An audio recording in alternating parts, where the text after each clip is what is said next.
جو آپ کے معاشرتی اکنامک جو اسپیکٹس ہیں، آپ ان اسپیکٹس کو آپ اگر اسلام سے اپنے مذہب سے الگ کریں تو آپ کو پتہ چلے گا کہ یہ تو پاسبلٹی ہے ہی نہیں کہ آپ اپنے مذہب سے دور ہو کر کوئی کام کر سکیں۔ آپ جو بھی کام کرتے ہیں آپ اس بات کو ذہن نشین رکھتے ہیں کہ آپ مسلمان ہیں اور آپ نے اپنی حدود کے اندر رہ کر اپنی رائٹس کا اور اپنی ڈیوٹیز کا استعمال کرنا ہے۔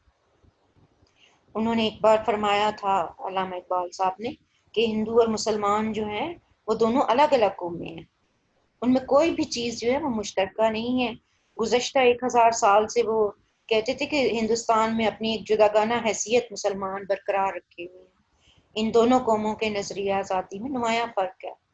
اور واضح الفاظ میں انہوں نے کہا کہ میں کہہ دینا چاہتا ہوں کہ ہندوستان کی جو سیاسی کشمکش ہے اس کا حل اس کے سوا کچھ بھی نہیں ہے کہ ہر جماعت کو اپنی اپنی قومی اور تہذیبی بنیادوں پر آزادانہ انتخابات اور پارلیمنٹ منتخب کرنے کا حق ہونا چاہیے۔ علامہ اقبال نے ایک ایڈریس دیا تھا 1930 میں، خطبہ الہ آباد کے مقام پر ایک خطاب کیا تھا ان کے۔ اگر وہ خطاب کبھی آپ کو پڑھنے کا اتفاق ہو تو آپ وہ پڑھیے گا تو اس پہ پورے اس خطبے میں وہ سارے پوائنٹس آپ کو نظر آئیں گے کہ جو ہم مسلمانوں نے پاکستان کو حاصل کرنے کے لیے جو اسٹرگل کی تھی، وہ ساری کشمکش اور وہ سارے جو پوائنٹس ہیں نا وہ آپ کو ایسے ہی نظر آئیں گے جس طرح سے کہ بھی یہ ساری چیزیں تھیں جو کہ مسلمانوں نے ان کو اڈاپٹ کر کے تو پھر پاکستان کو حاصل کیا۔ علامہ اقبال صاحب کہتے تھے کہ ہندوستان مسلمانوں کا سب سے بڑا ملک ہے، اگر اسلام کو ایک قوت کی حیثیت سے زندہ رہنا ہے تو اس کے لیے ضروری ہے کہ ایک مخصوص علاقے میں اس کی مرکزیت قائم ہو۔ وہ چاہتے تھے نا کہ اس وقت برصغیر پاک و ہند میں ظاہر ہے ہندو تھے، انگریز تھے، تو مسلمانوں کے لیے اس وقت پاسبل نہیں تھا کہ وہ اپنی نظریے کو اس طرح سے عملی جامہ پہنائیں یا اسلام کے مطابق زندگیاں بسر کریں۔ تو پھر علامہ اقبال نے اس بات پہ زور دیا تھا، اور بھی ہمارے مختلف جو اسکالرس اور جو ہمارے تھنکرز تھے، قائد اعظم مولانا ظفر علی خان، شوکت برادران تھے، اگر آپ نے پڑھا ہو سید امیر علی تھے، تو ان سب لوگوں نے، پھر ہمارے جو روحانی جو ہمارے اسپریچول تھنکرز تھے، شاہ ولی اللہ مجدد الافسانی، ان لوگوں نے بھی بڑا اس بات پر زور دیا کہ مسلمانوں کو اپنا علیحدہ تشخص جو ہے وہ برقرار رکھنا چاہیے۔ تو اقبال صاحب نے یہ بھی کہا کہ بھائی چارہ جو ہے اور محبت کے رشتے میں مسلمانوں کو آپس میں منسلک ہونا چاہیے۔ انہوں نے کہا کہ کوئی آقا اور غلام کا تصور اسلام میں موجود نہیں ہے، تو جو قوم بھی اپنا ملک نہیں رکھتی وہ اپنا مذہب اور تہذیب کو برقرار نہیں رکھ سکتی، اور حکومت جو ہے رہے گی، حکومت ہوگی تو پھر ہی کوئی قوم اپنا وجود جو ہے وہ برقرار رکھ سکتی ہے، ورنہ ایک حکومت ایک علاقے کے بغیر جو ہے ایک قوم کے لیے بڑا ذرا مشکل ہو جائے گا کہ وہ اپنی تہذیب اور ثقافت کو پروموٹ کر رکھے اور پروموٹ کرے اور اس کو مینٹین رکھے۔ اس کے لیے کہتے تھے کہ ایک ضروری ہے کہ ایک وطن آپ کا ایک علیحدہ مملکت ضرور ہونی چاہیے۔ پھر انہوں نے یہ بھی فرمایا کہ میں صرف ہندوستان اور اسلام کی فلاح و بہبود اور بھلائی کے خیال سے ایک منظم اسلامی ریاست کا مطالبہ کر رہا ہوں، جس سے ہندوستان کے اندر توازن اور طاقت پیدا ہوگا، امن و امان قائم ہوگا، انتشار اور بدنظمی کا خاتمہ ہوگا، مسلمانوں کو اس سے تعلیمی، تہذیبی اور مذہبی اقدار کو اپنانے کا موقع میسر آئے گا۔ علامہ صاحب نے یہ بھی کہا کہ میرے عقیدے کی روح سے صرف اسلام ہی ایک حقیقت ہے جو بنی نوع انسان کے لیے ہر نقطہ نگاہ سے نجات کا باعث ہے۔ مغربی جمہوریت کے وہ بالکل خلاف تھے، وہ کہتے تھے کہ یہ جو ہے یہ انسانوں کو متحد نہیں رکھ سکتی اور اس سے اقلیتوں کو کوئی فائدہ حاصل نہیں ہوتا۔ ان کا ایک شعر بہت اچھا تھا، انہوں نے فرمایا تھا، تو نے کیا دیکھا نہیں مغرب کا جمہوری نظام، چہرہ روشن اندرون چنگیز سے تاریک تر۔ انہوں نے فرمایا کہ ایک سبق جو میں نے اس تاریخ اسلام سے سیکھا ہے وہ یہ ہے کہ صرف اسلام ہی ہے جس نے مشکل وقت میں مسلمانوں کی رہنمائی کی، نہ کہ مسلمانوں نے اسلام کی۔ اگر آج اپنی نگاہیں آپ اسلام پر جما دیں اور اس کی زندگی جو ہے وہ زندگی بخش تخیل سے آپ متاثر ہوں اور اس کو اڈاپٹ کریں، تو آپ کی جو منتشر قوتیں ہیں وہ کہتی ہیں کہ اثر نو جمع ہو جائیں گی اور آپ کا وجود جو ہے یہ ہلاکت سے محفوظ رہے گا۔ یہ اور جو بک ہے میں نے شاید کل بھی آپ سے ذکر کیا تھا کہ پاکستان اسٹڈیز کی ایک یہ کتاب ہے منظور الحق صاحب کی، تو منظور الحق صاحب بہت اچھا لکھتے ہیں، تو میں نے جب بھی کوئی کنسلٹ کیا تو ان کی یہ کتابوں سے میں کنسلٹ کرتی ہوتی ہوں۔ تو یہ کتاب میں آپ کو ایک دکھا رہی ہوں، اس میں پوائنٹس کے ساتھ بہت اچھا ہے، اگر آپ تھوڑا پوائنٹس کے ساتھ دیکھنا چاہیں تو یہ ان کی اس کتاب میں بہت اچھے پوائنٹس بنے ہوئے ہیں ہر چیز کے نا۔ یہ دیکھیں یہ قائد اعظم کے ارشادات کی روشنی میں یہ پوائنٹس ہیں سارے بنے ہوئے، یہاں پر آگے پھر علامہ اقبال صاحب کے بھی ہیں، یہ دیکھیے یہاں پر ہیں یہ مسلمانوں کی علیحدہ مذہبی اور ثقافتی پہچان، علیحدہ مسلم ریاست کا تصور، متحدہ قومیت قابل عمل نہیں ہے، دو قومی نظریے کا تصور، اسلام میں دین اور سیاست جدا نہیں، اسلام ایک زندہ قوت ہے، اسلام ایک مکمل ضابطہ حیات ہے اور وسیلہ کامرانی ہے آپ کا مذہب۔ تو یہ سارے پوائنٹس جو ہیں علامہ اقبال کے بہت اچھے انہوں نے اس کتاب میں دیا ہوا ہے۔ اچھا آگے اس کوشچن کا کے ساتھ ہی ریلیٹڈ ہے کہ نظریہ پاکستان کی اہمیت۔ پہلے آپ نے نظریہ دیکھا، نظریے کے بعد نظریہ پاکستان ہم نے دیکھا، پھر قائد اعظم کے ارشادات دیکھے کہ قائد اعظم کا کیا خیال تھا نظریہ پاکستان کے بارے میں، اسی طرح بھی ہم نے پھر علامہ اقبال صاحب کے ارشادات کوٹیشنز دیکھی کہ انہوں نے آئیڈیالوجی کے بارے میں کیا فرمایا۔ تو اگر آپ کو کوئی کوشچن یہ اس طرح سے آ جاتا ہے کہ نظریہ پاکستان کی اہمیت، آئیڈیالوجی آف پاکستان کی جو امپورٹنس ہے وہ بتائیں، تو یہ پوائنٹس بہت اچھے اس بک میں دیے ہوئے ہیں۔ یہ پہلا پوائنٹ ہے حق خود ارادیت کا حصول۔ اگر میں اس کو تھوڑا سا زوم کر سکوں تو یہ آپ کو نظر آ جائے تھوڑا سا، اور جی یہ تھوڑا سا اس طرف میں کرتی ہوں۔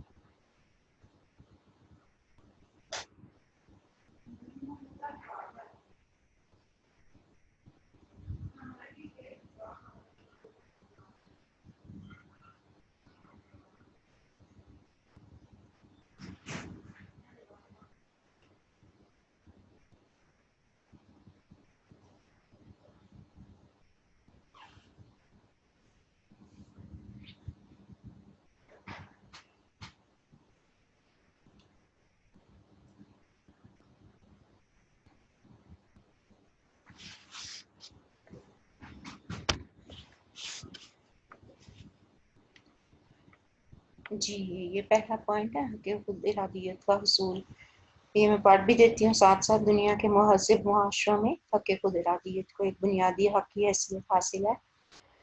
جنگ آزادی 1857 کے بعد مسلمانوں کو حق خود ارادیت کے حصول کے لیے طویل جدوجہد کرنا پڑی۔ شروع میں انگریزوں اور ہندوؤں نے مل کر مسلمانوں کو نظر انداز کیا اور انہیں حق خود ارادیت دینے سے انکار کر دیا۔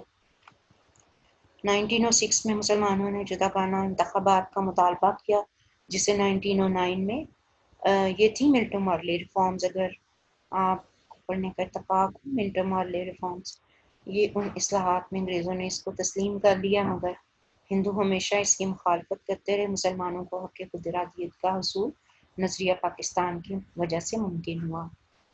تو اس پوائنٹ میں انہوں نے یہی بتایا ہے کہ جب تک جنگ آزادی رہی 1857 کی تو اس وقت تو مسلمانوں کو بہت ہی مشکل تھی، کیونکہ 1857 کی وار کے بعد بھی انگریزوں نے تو اس کو میوٹنی کا نام دیا تھا نا، کہ بغاوت، یہ مسلمانوں کی طرف سے بغاوت ہوئی ہے، حالانکہ سٹارٹ جو تھا یہ ہندوؤں نے ہی مل کر مسلمانوں کے ساتھ یہ سٹارٹ کیا تھا، اور لیکن جو سارا جو کہتے ہیں نا ملبہ سارا اور اس کی جو وجہ بنے وہ مسلمانوں کو قرار دیا گیا. وہ کہتے ہیں شروع میں انگریزوں اور ہندوؤں نے مل کر مسلمانوں کو نظر انداز کیا اور حق خود ارادیت دینے سے انکار کر دیا. تو 1906 میں دیکھیں پھر جب مسلمانوں نے اپنی علیحدہ ایک مسلم جماعت بنائی تھی آل انڈیا مسلم لیگ، تو اس کے پلیٹ فارم سے پھر انہوں نے اپنا سیپریٹ الیکٹوریٹ کا جو ڈیمانڈ تھی وہ مطالبہ اس کا کیا تھا کہ جداگانہ طرز انتخاب ہوں، کہ مسلمان جو ہیں وہ مسلمانوں کو الیکٹ کرے اور ہندوؤں کو الیکٹ کرے، نہ کہ ہندوؤں کو الیکٹ کرنے کے لیے مسلمان جو ہیں وہ ووٹ کاسٹ کریں. تو یہی انہوں نے مسلمانوں نے ڈیمانڈ کی کہ مسلمانوں کو ہی الیکٹ کریں. تو جس سے 1909 میں منٹو مارلی ریفارمز میں لارڈ منٹو نے اور یہ انہوں نے تسلیم کر لیا. مگر اس کے بعد بھی کہتے ہیں کہ اسٹرگل جاری رہی، مسلمانوں کو بڑی فیس کرنی پڑی ٹربلز، کہ ہندو کبھی بھی یہ نہیں چاہتے تھے کہ مسلمانوں کو ان کا جو ہے رائٹس ملیں یا مسلمان ہندوؤں سے آگے ہیں. انہوں نے ہمیشہ ان کو نا پیچھے رکھنے کی کوشش کی. سیکنڈ پوائنٹ ہے کہ دیکھیں ہم نے کوشچن کیا ہمارا ہے کہ نظریہ پاکستان کی اہمیت، کس کا اہمیت سے مراد ہے کہ اس کا فائدہ کیا ہوگا نا، کہ اگر مسلمانوں نے اپنا یہ نظریہ پروموٹ کیا، اس پہ کاربند رہے تو مسلمانوں کو کیا فائدہ ہوگا. پھر آگے یہ سیکنڈ پوائنٹ دیکھیں مسلم حقوق کا تحفظ، یہ کس بیس پہ ہوا؟ یہ آپ کے نظریے کی بیس پہ ہی ہوا کہ مسلمان ڈٹرمنڈ رہے اپنے آئیڈیالوجی کے ساتھ. تو اس کو بھی پڑھ لیتے ہیں. برصغیر میں مسلمانوں کو سیاسی، سماجی اور معاشی میدانوں میں دوسری قوموں خصوصاً ہندوؤں کے مقابلے میں نظر انداز کیا جاتا تھا. نظریہ پاکستان کے وجود میں آنے کے بعد مسلمانوں نے نہ صرف اپنے حقوق کے تحفظ کے لیے آواز اٹھائی بلکہ یہی نظریہ ان کے لیے علیحدہ وطن کے حصول کا ذریعہ بنا. پاکستان کے قیام کے بعد ہی مسلم حقوق کا صحیح معنی میں تحفظ حاصل ہوا. اسی نظریے کی وجہ سے مسلمان اقلیت سے اکثریت میں تبدیل ہوئے. انہوں نے سیاسی، سماجی، معاشی میدانوں میں ترقی کے مناظر طے کی.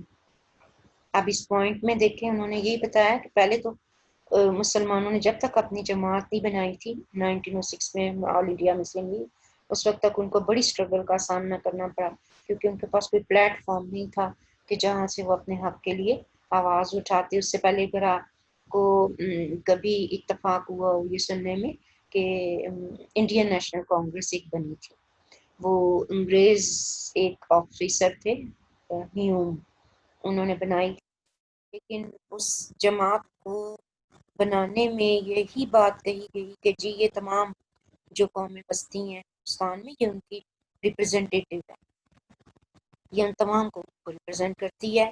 لیکن یہ حالانکہ ایسی حقیقت میں نہیں تھا، کیونکہ اس میں زیادہ تر ہندو جو تھے انہوں نے اپنے مفاد کے لیے ہی جب بھی بات کی اس پلیٹ فارم سے انڈین نیشنل کانگریس کے پلیٹ فارم سے، تو انہوں نے ہندوؤں کے مفاد کے لیے بات کی، کبھی انہوں نے مسلمانوں کا کے فائدے کی کبھی بات نہیں کی تھی.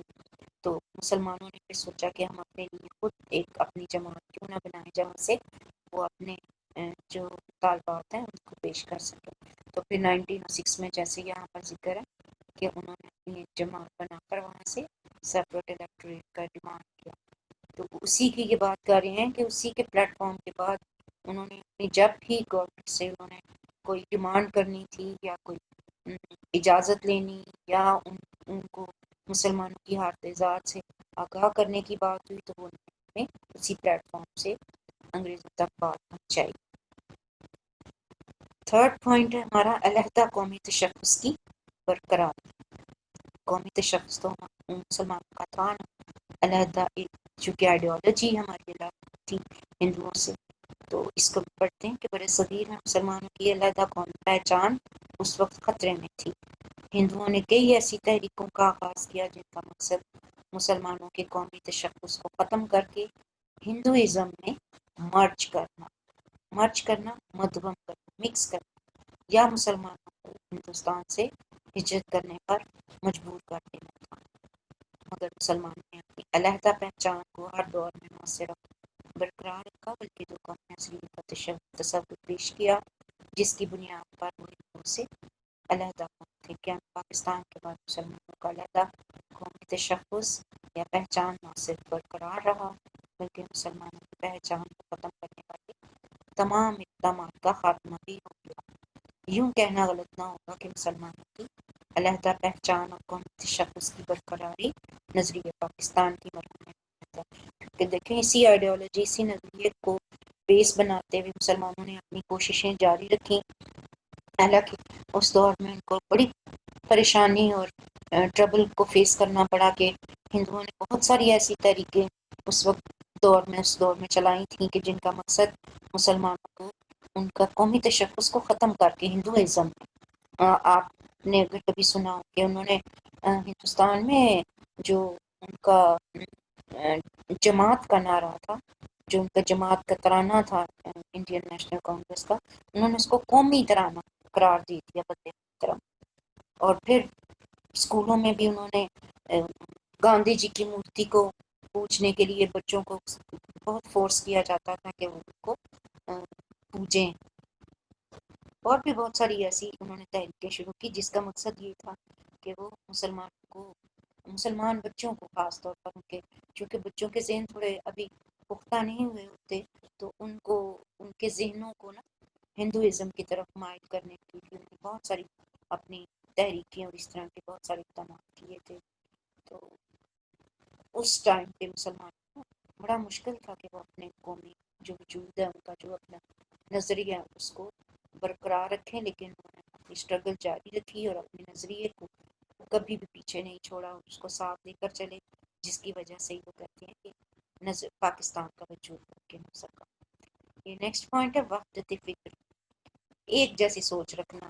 مسلمان اپنی اس دور میں نظریہ پاکستان کی وجہ سے برصغیر پاک و ہند کے مسلمان ایک پلیٹ فارم پر جمع ہوئے، ان میں وحدت فکر پیدا ہوئی، جس کے نتیجے میں انہوں نے ہندوؤں اور انگریزوں کا بڑی جرأت کے ساتھ مقابلہ کیا اور آزاد مملکت حاصل کرنے میں کامیاب ہو گئی۔ بلا شبہ نظریہ پاکستان مسلمانوں کو متحد کرنے اور ان کی وحدت فکر کا ذریعہ بنا، چونکہ سب مسلمان جو تھے وہ اسی نظریے پر جو تھے وہ کاربند تھے کہ نظریہ کیا تھا؟ اسلام، ہمارا مذہب اسلام تھا کہ ہم اسلام کے مطابق زندگیاں بسر کریں۔ ان کی یہ ایک خواہش تھی، ان کی یہ ایک اسٹرگل تھی کہ ہم ایک الگ اپنی مملکت حاصل کریں جہاں پر ہم اسلام کی تعلیمات پروموٹ کر سکیں اور اس کے مطابق اپنی زندگیاں بسر کر سکیں۔ تو یہی وہ نظریہ تھا جس کی وجہ سے انہوں نے انگریزوں اور ہندو دونوں کا بڑی جرأت کے ساتھ مقابلہ کیا اور کوشش کر کے انہوں نے جو ہے پاکستان حاصل کر لیا۔ اب ہم اگلا نیکسٹ چیپٹر دیکھتے ہیں، نیکسٹ ٹاپکس دیکھتے ہیں۔ یہ دیکھیں آگے بہت سارے ٹاپکس ہیں، یہ بھی ہیں، یہ دیکھیں کتنے سارے ہیں۔ نظریہ پاکستان کی اہمیت 17 پوائنٹس ہیں، یہ سارے تو مشکل ہیں اس طرح سے ڈسکس کرنا، لیکن کوئی بات نہیں۔ یہ عالم اسلام کے اتحاد دیکھیں کہ نظریہ پاکستان کی بنیاد اسلام کے اصولوں پر رکھی گئی تھی۔ اسلام میں رنگ و نسل، زبان اور وطن کی تفریق بے معنی ہے۔ پاکستان اسلام کے نام پر مارز وجود میں آیا، اس لیے پاکستان کی قسمت میں یہ سعادت لکھی گئی ہے۔ تو عالم اسلام کی ایک سیکنڈ اس کو تھوڑا زوم کرتے ہیں، عالم اسلام کو اسلام کے نام پر متحد کرے، انہیں داخلی انتشار اور خارجی خطرات سے محفوظ رکھے، پاکستان کو مسلم قیادت کا فریضہ سر انجام دینا ہے۔ تو وہ اس پوائنٹ میں یہی بات کر رہے ہیں کہ اگر تمام اسلامی جو ممالک ہیں اگر وہ کوشش کریں تو وہ اپنے اسی نظریے پر کاربند رہ کر تو اپنے آپ میں یونٹی رکھیں اور تبھی وہ اس دنیا میں کامیاب ہو سکتے ہیں۔ قوت کا سر چشمہ ہے نظریہ پاکستان سے مراد نظریہ اسلام ہے۔ برصغیر اسلام نے دو قومی نظریے کو فروغ دیا، مسلمانوں کے جداگانہ تشخص اور الگ شناخت کو قائم رکھا۔ برصغیر میں اسلام نے مسلمانوں کو آڑے وقت میں بچایا ہے۔ پھر ہے جی اتحاد اور یکجہتی کا ذریعہ ہے یہ نظریہ۔ پھر ہندوؤں اور انگریزوں سے نجات کا باعث بنا نظریہ پاکستان ہی۔ پھر آگے یہ پوائنٹ بھی دیا ہوا ہے کہ مسلم تہذیب و تمدن کی حفاظت کا ذریعہ، کہ متحدہ برصغیر میں مسلم تہذیب ثقافت اس وقت خطرے میں تھی، ہندو اور انگریز مل کر مسلمانوں کی تہذیب تمدن کو ختم کرنے کی کوشش کر رہے تھے، لیکن اس فیز میں یا اس دوران میں مسلمانوں نے اپنے نظریے پاکستان کو نہیں چھوڑا اور وہ اس کو چلاتے ہوئے اپنے ساتھ جو ہے انہوں نے پاکستان کو حاصل کرنے میں اپنی کوششیں جاری رکھیں۔ آگے جی دیکھیں، اعلیٰ ملازمتوں کا حصول ہے۔ جنگ آزادی کے بعد مسلمانوں کے لیے نہ صرف ملازمتوں کے دروازے بند کر دیے گئے، ملازمتوں سے معمولی وجوہات کی بنا پر برطرف کیا جانے لگا، جس کی وجہ سے مسلمان معاشی بدحالی کا شکار ہو گئے۔ 1857 سے لے کر 1947 تک کا برطانوی راج مسلمان کو اعلیٰ ملازمتوں سے دور رکھا جاتا تھا۔ پاکستان کے قیام کے بعد مسلمانوں کی اقلیت پاکستان میں نہ صرف اکثریت میں تبدیل ہو گئی بلکہ ہر طرح کی ملازمتیں پاکستان کے پاس آ گئی۔ اور ایک اور پوائنٹ بھی ہے جی کہ استحکام پاکستان کے لیے ناگزیر نظریہ پاکستان استحکام پاکستان کی ضمانت دیتا ہے۔ اس نظریے کی روح سے تمام مسلمان قوم میں نسل اور علاقائی حدود سے بالاتر ہو کر انہیں ایک ملت کی حیثیت سے زندہ رہنا، اس نظریے پر عمل کر کے مسلمان ملک میں امن و سلامتی اور یکجہتی کو پروان چڑھا سکتے ہیں اور ملک دشمن عناصر کے عزائم کو خاک میں ملا سکتے ہیں۔ فلاحی ریاست کی ضمانت ہے کہ حصول پاکستان کا مقصد ایک ایسی مملکت کا قیام ہے جہاں مسلمان پرانی تعلیمات اور سنت رسول صلی اللہ علیہ وسلم کے مطابق اپنی زندگیاں بسر کر سکیں۔ دنیا اور آخرت دونوں میں کامیابی کی ضمانت ہے۔ ہمارا نظریہ، ہمارا مذہب، نظریہ پاکستان، نظریہ اسلام ہے۔ اسلام کے نقطۂ نظر سے دنیا کی زندگی جو ہے یہ عارضی اور فانی ہے۔ اس زندگی کے بعد جو زندگی ہے یعنی موت کے بعد کی زندگی، اس میں ہر فرد کو اس دنیا کیے ہوئے اچھے اور برے اعمال کی سزا ملے۔